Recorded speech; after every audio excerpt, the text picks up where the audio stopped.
ஹரயே நமஹ. பிரேமிகம் சத்குரும் பஜே.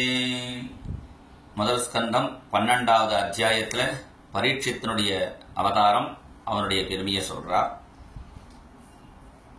புரோக்தம் யத் பிரசங்காய திரௌணி தண்டாதி விஸ்தராத் துவாதசே து ததேவாத பரீட்சித் ஜன்ம வர்ணியதே.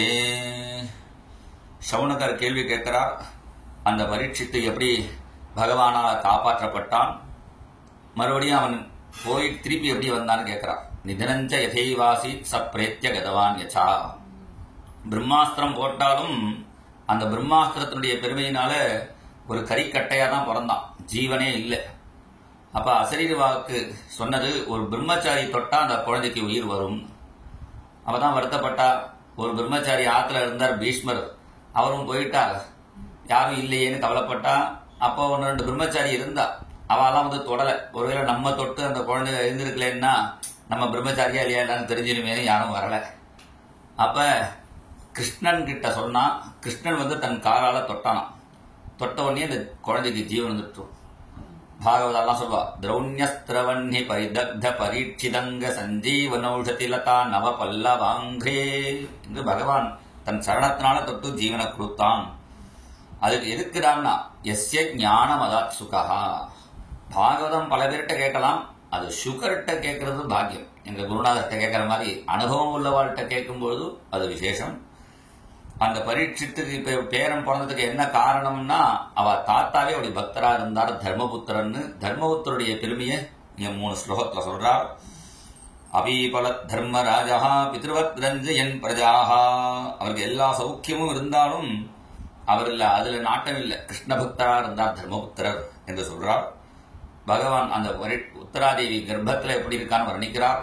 அங்குஷ்ட மாத்திரம் அமலம், ஒரு கட்டவர் பிரமாணத்துல சங்கு சக்கர கதா பத்மத்தோட அந்த குழந்தை கூடவே சுத்தின்னு இருக்கான். குழந்தை கர்ப்பத்துல சுத்துமே, கிருஷ்ணனும் கூட கூட சுத்துறான். எல்லாம் பகவான் கோவில சுத்துவா, இங்க இவனை பகவான் சுத்துறார். அப்படி சுத்தும் பொழுது கூட கொஞ்சம் கோபமா கண்ணு சிறந்திருக்குங்கிற சதஜாட்சம் கதாபானம். ஏண்டனா என் பக்தனுக்கு இப்படி கர்ப்பத்துல பீட வந்துருத்தேன்னு பகவானுக்கு அந்த கோபத்தினால கண்ணு சிறந்திருக்கு. கதையை அப்படி சுத்திட்டே காப்பாத்தினாங்கிறார். ஓஜஸ்ஸஹோ பலம் தத்துவம் முக்கிய தத்துவம் கதாம். ஓஜஸ்ஸஹோ பலயுதம் முக்கிய தத்துவம், அந்த வாயு தத்துவம் தான் கதை.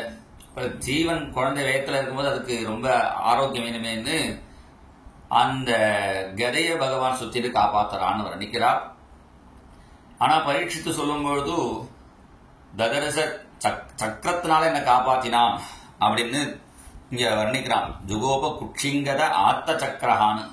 நான் பரீட்சித்து சக்கரன்னு சொல்றானேன்னா, அது சின்ன குழந்தையோனும் அந்த கதி அப்படி சுத்தறதை பார்த்தா அது சக்கரம்னு நினைச்சு நுடிச்சு.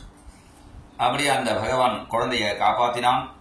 10 மாசம் ஆனவனே இந்த குழந்தை எதுக்கு காப்பாத்தினான்? தர்மகுப் விபுகுங்க. தர்மகுப்னு ஏன் இவனாலதான் பாகவத தர்மத்தை காப்பாற்றணும்.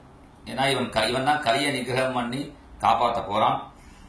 நல்ல டயத்துல பிறந்தான். பிறந்த உடனே இவனுக்கு விஷ்ணு ராதன்னு பேர் வச்சா. விஷ்ணு போட்ட பிச்சைன்னு பேர் வச்சார்கள். இன்னொரு பேர் சொல்றாரு பரீட்சித்துன்னு. ஏன்னா கர்ப்பதிருஷ்ட மனுத்தியாயன் பரீட்சேத நரேஷ்விக. கர்ப்பத்துல பார்த்த அந்த பகவான் இருக்காரான்னு எல்லாரையும் பார்த்து பரீட்சை பண்ணினதுனாலையும் பரீட்சித்துன்னு பேரு. இவன் எப்படி இருப்பான்னு என்று கேட்க, இவனுடைய பெருமைய ஜோசியெல்லாம் சாஸ்திரத்துக்கு ஒரு ஜோசியம் பார்த்தாலே தவிர அவ ஞான திருஷ்டியில அப்படியே சொல்றான்.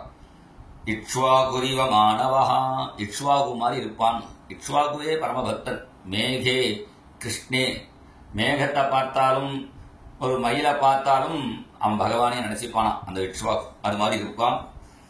அது மாத்திரம் இல்ல, உதா செய்வ துர்தர்ஷாம் துல்யஸ்ச அர்ஜுனையோர் துவயோகம்.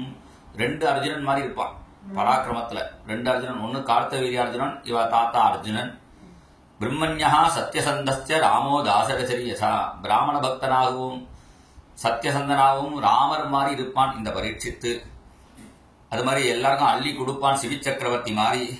இப்படி நிறைய சொல்லி வர குணங்களை. பொறுமையா பூமி மாதிரி இருப்பான். எல்லாத்தையும் பொறுத்துப்பான். அம்மா அப்பா எப்படி எல்லாத்தையும் பொறுத்துக்கிறாளோ, அதுவும் அம்மா குழந்தை பால் குடிக்கும் போது கடிச்சா கூட உடனே அடிக்க மாட்டான், வேற பக்கம் மாத்திப்பான். அப்படி அந்த அம்மா அப்பா மாதிரி பொறுமையா இருப்பான். பிரம்மா மாதிரி எல்லாருக்கும் சமமா இருப்பான். பிரம்மா வேண்டியவன் வேண்டாதவன்லாம் பார்த்து கிடையாது. எல்லாருக்கும் ஒரே மாதிரி தலையெழுத்து எப்படி பொறுமையா எழுதுறாரோ அது இவா தாத்தாவே பிதாமகர் யாரு தர்மபுத்திரர் வேண்டியவன் வேண்டாதவனே கிடையாது. அது மாதிரி இருப்பார். முடிவு யதாதேவோ ரமாஸ்ரயா எல்லா ஜந்துக்களுக்கும் எல்லா பூதங்களுக்கும் பகவான் தான் புகலிடம். அது மாதிரி இவனும் எல்லாருக்கும் புகலிடமா இருப்பான். இன்னும் ஒண்ணு ஒன்னா சொல்லிட்டு கடைசியில சொல்றார் சர்வ சத்குண மகாத்மியே எல்லா சத்குணமும் கிருஷ்ணன்ட்ட எப்படி இருக்குமோ அது மாதிரி இவனுக்கு இருக்கும் என்று சொல்லி திருத்யா பலி சமஹா அந்த தைரியத்துல பலி மாதிரி இருப்பான்.